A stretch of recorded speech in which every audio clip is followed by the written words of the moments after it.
नमस्कार दोस्तों, वीडियो में आप सभी का स्वागत है। आज के इस वीडियो में अपन बात करने वाले हैं जीआरएसी कंपनी के बारे में, वो भी कम्प्लीटली इन्वेस्टमेंट पर्पस से। इस वाले वीडियो में अपन समझेंगे कि ये कंपनी काम क्या करती है, इस कंपनी का ग्राफ क्या कहता है, इस कंपनी के इंपॉर्टेंट फाइनेंशियल रेशियोज क्या कहते हैं, फाइनेंशियल ट्रेंड क्या कहता है, शेयर होल्डिंग पैटर्न क्या कहता है। ये सारी चीज़ें अपन इस वाले वीडियो में समझने वाले हैं और अंत में अपन इस निष्कर्ष पे भी पहुँचने की कोशिश करेंगे कि क्या हमें इस कंपनी में इन्वेस्टमेंट करनी चाहिए या फिर नहीं। सबसे पहले बात करते हैं कि ये कंपनी काम क्या करती है। तो इस कंपनी के नाम से ही क्लियर है, garden reach ship builders and engineering limited company. तो नाम से ही क्लियर है कि ये कंपनी शिप बिल्डिंग का काम करती है इंडिया की नेवी के लिए और इंडियन कोस्ट गार्ड्स के लिए। आज की डेट में जब मैं ये वीडियो क्रिएट कर रहा हूँ तब इस कंपनी का शेयर प्राइस चल रहा है लगभग 1616 रुपये और इस कंपनी का लगभग अगर आप देखेंगे तो मार्केट कैपिटलाइजेशन है 18,520 करोड़ रुपए और इंटरप्राइज वैल्यू है 14,856 रुपये।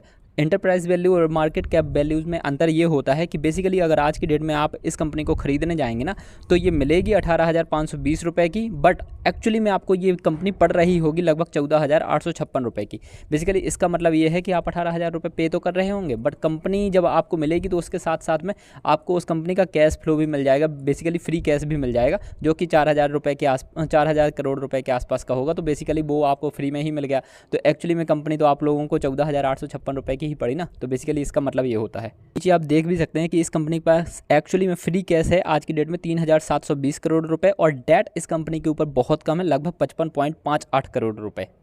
आप यहाँ पर इस कंपनी के दो इंपॉर्टेंट फाइनेंशियल रेशियोज को भी समझ सकते हैं। एक तो है प्राइस टू अर्निंग रेशियो और एक तो है price to book value ratios. ये दोनों ही रेशियोज ऐसे होते हैं कि अगर जितना ज़्यादा कम से कम हो ना उतने ज़्यादा बेहतर होते हैं। आप इन दोनों ही कंपनीज़ के पीई और पीवी को बाकी कंपनीज से भी कंपेयर करके देख सकते हो, ठीक है। इसका पीबी है लगभग 9.54 और पीई है लगभग 46.92। बेसिकली दोस्तों price to book value ratio का मतलब ये होता है, जो कि 9.54 है, इसका मतलब ये है कि आज की डेट में अगर आप इस कंपनी का एक शेयर लगभग 9.54 रुपये में खरीद रहे हैं ना, तो अगर मान के चलिए ये कंपनी डिफ़ॉल्ट हो जाती है तो आपको इन द एंड इस कंपनी से 1 रुपये तो मिल ही जाएगा, ठीक है। और यहीं पर अगर पीबी मान के चलो 15 होता तो बेसिकली इसका मतलब ये होता है कि अगर आप इस कंपनी के एक शेयर को आज 15 रुपये में बाई कर रहे हैं ना तो इसकी 1/15 वैल्यू आप लोगों को इस कंपनी के भागने के बावजूद भी मिल जाती। और दूसरा है पीई रेशियो, मतलब प्राइस टू अर्निंग रेशियो। तो इसका मतलब बेसिकली ये होता है कि अगर कंपनी 1 रुपये कमा रही है ना तो उस 1 रुपये कमाने के लिए आप लोग इस कंपनी के लिए लगभग 46 रुपये पे कर रहे होंगे। वैसे देखा जाए दोस्तों इस कंपनी के पीई और पीवी दोनों ही मुझे कंपैरेटिवली थोड़े से ज़्यादा लग रहे हैं, बट ओवरऑल इस सेक्टर में पीई और पीवी जनरली इतने के आसपास ही होते हैं। तो चलो ठीक है, इसको न्यूट्रल मान लेते हैं अपन। कंपनी की अगर सेल्स ग्रोथ देखेंगे ना तो वो भी पिछले 5 सालों में लगातार बढ़ी ही है, ठीक है। इसके अलावा आप प्रॉफिट ग्रोथ देखेंगे तो वो भी इस कंपनी की पिछले 5 सालों में काफ़ी अच्छी देखने को मिली है, ठीक है। इसके अलावा रिटर्न ऑन इक्विटी भी आप लोगों को पिछले 5 सालों में काफ़ी अच्छी देखने को मिली है, लगातार बढ़ती ही गई है रिटर्न ऑन इक्विटी।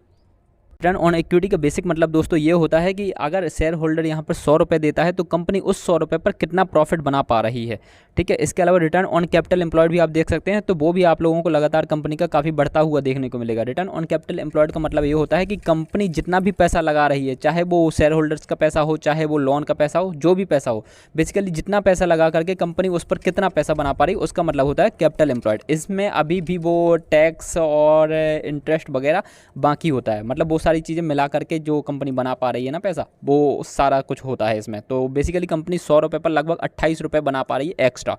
तो बेसिकली कंपनी 100 रुपये पर 128 रुपये बना पा रही है, ये है बेसिकली उसका मतलब।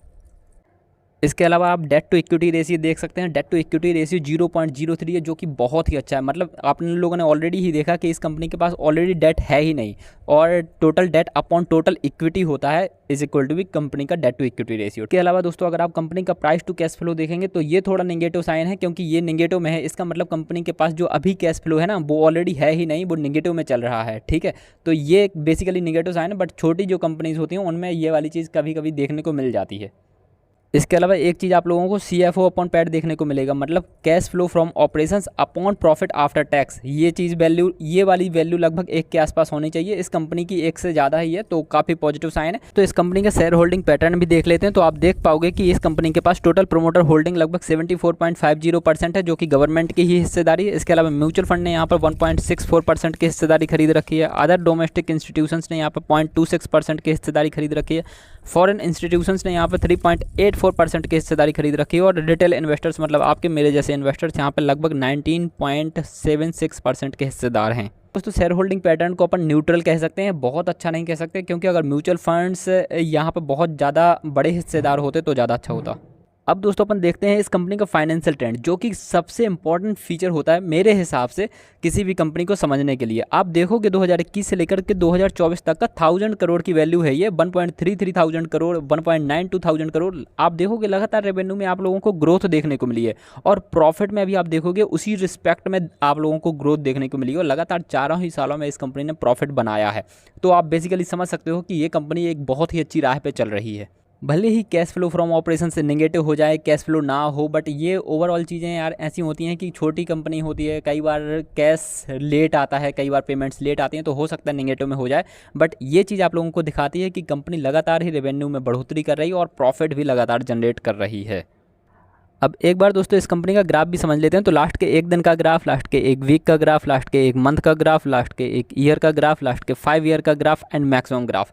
तो आप लोग देख पाओगे कि लास्ट के अभी पिछले 1-1.5 साल में इस कंपनी में काफ़ी अच्छी गिरावट देखने को मिली है, और मेरे ख्याल से ये काफ़ी अच्छा समय है इस कंपनी में इन्वेस्ट करने का। मेरे ख्याल से यहाँ पर थोड़ा बहुत पैसा लगाया जा सकता है, बट फिर भी मैं आप लोगों को यही कहूँगा कि ये मेरी तरफ से कोई भी रिकमेंडेशन मत समझिएगा आप। मैंने सिर्फ आप लोगों के सामने सारे पॉइंट्स रखे हैं, सारे इंपॉर्टेंट रेशियोज़ रखे हैं, सारी चीज़ें बताई हैं।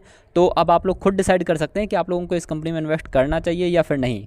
ठीक है, अगर मैं अपना पॉइंट ऑफ व्यू बताऊं तो मैं इस कंपनी में डेफिनेटली इस समय पे थोड़ा इन्वेस्टमेंट करने वाला हूं। बट अगर मैं 100 रुपये लगाने वाला हूं तो 100 रुपये, अगर मैं टोटल 100 रुपये की इन्वेस्टमेंट करता हूं तो उस 100 रुपये में से सिर्फ 1 या 2 रुपये ही मैं इस कंपनी में डालूंगा।